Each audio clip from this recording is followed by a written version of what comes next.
Welcome to the lab. Today, we are acting as geneticists, but instead of biology, we are going to engineer the perfect DNA of a computer science examination answer. Specifically, we're tackling one of the most notoriously misunderstood mark-dropping topics in the Cambridge Computer Science 9618 syllabus, vector graphic encoding.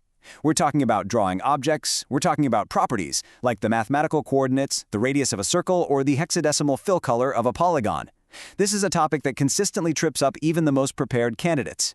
You see, I constantly observe two types of students in the exam room. First, you have Alex. Alex overloads their answer with every raw computer science fact they've ever memorized, but provides absolutely zero analysis. Then, you have Sam. Sam rushes in, sees binary, panics, and completely misses the command word requirements. Both of these approaches lead to massive point deductions. But today, we are going to unpack the exact formula, combining hard evidence with sharp analysis to engineer an A-star response using the examiner's own criteria. So, let's start with the big question. Why is interpreting complex binary representations so incredibly difficult for so many students? It's a question that plagues candidates every single year.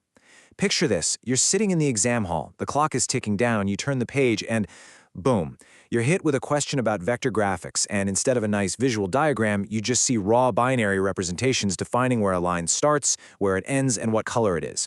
It is so easy to just freeze up. The pressure mounts, and suddenly you're pulling a Sam rushing through the data without understanding it.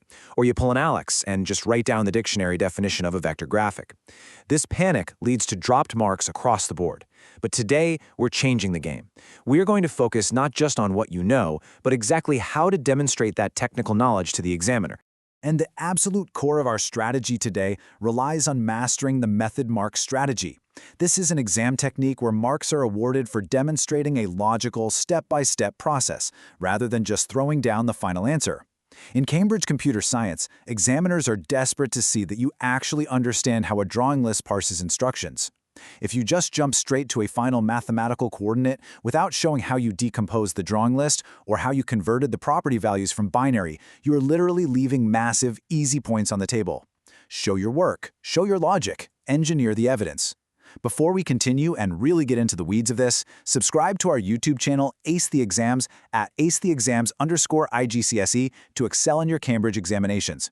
Click that subscribe button and hit the bell icon right now. All right, here is our playbook for the day. First, the vector challenge. Second, core principles. Third, our procedural framework. Fourth, we'll cover examiner warnings. And finally, deconstruct and solve.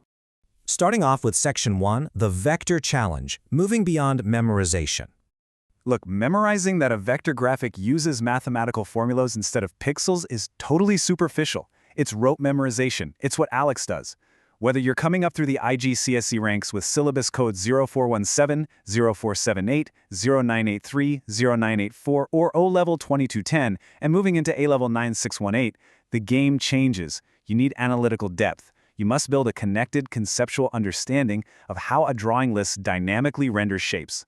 Think about it. When a user resizes a graphic on their screen, how are those coordinates recalculated on the fly? You have to be able to transfer that core logic to entirely unfamiliar contexts. The exam paper is going to throw a completely unique canvas scenario at you, and you have to apply your knowledge of object properties dynamically, not just regurgitate a textbook. Moving into Section 2, Core Principles, the Anatomy of Vector Graphics. To earn your points and secure that top grade, you must demonstrate real algorithmic thinking. It all boils down to these core principles. First, you have to deconstruct the examination question. What is the command word actually asking you to do? Is it asking you to identify, describe, or evaluate? Next, you extract the relevant data. This means pulling out the specific coordinates, the exact fill colors, or the line thickness values mentioned in the prompt. Don't just skim it.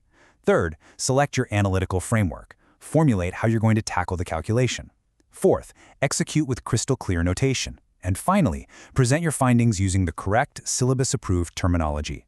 This isn't just about getting the math right, it's about structuring your answers so perfectly that the examiner has no choice but to give you full marks. Let's move to Section 3, Procedural Framework, Securing the Method Marks. This is where we build our system. We are now entering the absolute engine of our strategy. Systematic processing within vector graphic encoding follows this exact unbreakable 5-step sequence. First, identify the key elements from the drawing list. Second, apply the relevant vector principles. Third, execute your analysis with very clear working, like explicitly mapping out a shape's vertices step by step on the page. Fourth, verify your results. Does this coordinate actually make sense within the given canvas bounds? And fifth, present it in the appropriate format. Skip even one of these steps and you are risking those precious method marks. Imagine you're in the exam and I put a complex data table in front of you. You have exactly 60 seconds to scan that data and extract the core trend before moving on. That's the kind of speed and precision this framework gives you. You don't panic, you just execute the steps. Stop scrolling. Subscribe to our YouTube channel, Ace the Exams at acetheexams_IGCSE to excel in your Cambridge examinations. We've helped thousands of students improve by 2-3 grade boundaries. Join them right now by subscribing to @acetheexams_IGCSE and turn on all notifications so you never miss our weekly exam strategy sessions. Let's really internalize this standard, extract from binary representations, perform calculations, and draw evidence-based conclusions. This beautifully and succinctly captures exactly what Cambridge examiners expect when evaluating your data interpretation skills. When dealing with vector graphics, you aren't just looking at pretty pictures. You are looking at under-the-hood data. How is the line thickness stored? How are the dimensions represented in memory? You must be able to confidently extract this data from the binary block, perform the necessary arithmetic or logical calculations, and then draw rock-solid, evidence-based conclusions about what the resulting image will actually look like on the screen. Section 4. Examiner Warnings. The top 3 pitfalls. We've talked a lot about what you should do, but let's navigate the minefield by looking at the top 3 mistakes pulled straight from the principal examiner reports. Mistake number 3. Candidates consistently forget to check overflow and edge cases when analyzing vector graphic encoding. When you are calculating coordinates or figuring out the memory requirements for a massive drawing list, failing to account for data that exceeds the allocated binary space is a huge problem. If a property requires 9 bits but only 8 are allocated, you have an overflow. Forgetting to state this or account for it is a totally preventable error that loses you easy method marks. Mistake number 2 is closely related, and Sam does this all the time, completely forgetting to check boundary conditions. Think about it. If a vector object, let's say a circle with a radius of 50 pixels, is placed at the absolute edge of a 100 by 100 defined canvas space, what happens? Does it render outside the canvas? Does it clip? Does it throw an error? Overlooking these boundary conditions completely destroys the perceived quality of your algorithmic thinking in the eyes of the examiner. You have to think about the limits of the environment you're working in. And now we reach the number 1 ultimate examiner alert. This is the single catastrophic mistake that costs candidates the most points year after year after year. Providing a generic textbook answer that is not specific to the question context. This is the classic Alex mistake. If you just write down a beautifully memorized definition of what a drawing list is without actually applying it to the specific shapes, lines, and properties detailed in the exact scenario given in your exam prompt, you will lose marks. You absolutely must provide context-specific answers. Always, always link every single point, every piece of evidence, and every explanation directly back to the exact geometric objects in the question. If the question is about a red rectangle, talk about the red rectangle, not just polygons in general. Section 5. Deconstruct and solve. The winning formula. Let's synthesize everything we've talked about into a repeatable macro strategy. This is your ultimate survival guide for any vector question. 1. Deconstruct. Decode the command word and identify the given information, breaking the scenario into logical chunks. 2. Solve. Apply a systematic framework. Manage your time perfectly here and use appropriate data structures and efficient implementation to work through the binary or the drawing list. 3. Evaluate. Step back and look at your final mathematical model. Does it make sense? Is it reasonable? If you calculated a coordinate that places a shape 3 miles off the screen, you need to go back to step 2.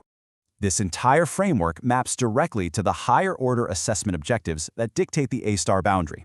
To get top marks, you are required to critically evaluate algorithm quality. Look at what's critically required of you. You must be able to evaluate alternatives and compare approaches. You have to justify your recommendations with solid, evidence-based logic. And crucially, you have to measure complexity by explicitly checking time and space complexity. For instance, if you have a massive drawing list with thousands of individual objects, how does that impact the space complexity compared to just storing a raw bitmap image? You need to be able to have that conversation on paper. That is the level of analytical depth required. Okay, before we wrap up, here is a quick memory hack for you to take into the exam room. Under pressure, with the clock ticking, it is incredibly easy to blank on the specifics. Keep the core elements organized in your head by remembering that vector graphics encode drawing objects, properties, and drawing lists. VGEDOPDL. Build your own mnemonic from those first letters. Having that quick mental cheat sheet guarantees you won't forget to analyze a shape's core attributes when you're in the middle of a high-stress breakdown. So as you prepare for your next paper, you have a choice to make. Will you rely on generic memorization like Alex, or will you use the examiner's playbook to engineer the perfect answer? Are your processes systematic enough to guarantee you pick up every single available method mark? Students who implement these computer science strategies see an average improvement of 2 grade boundaries, but only if they practice consistently with our weekly videos.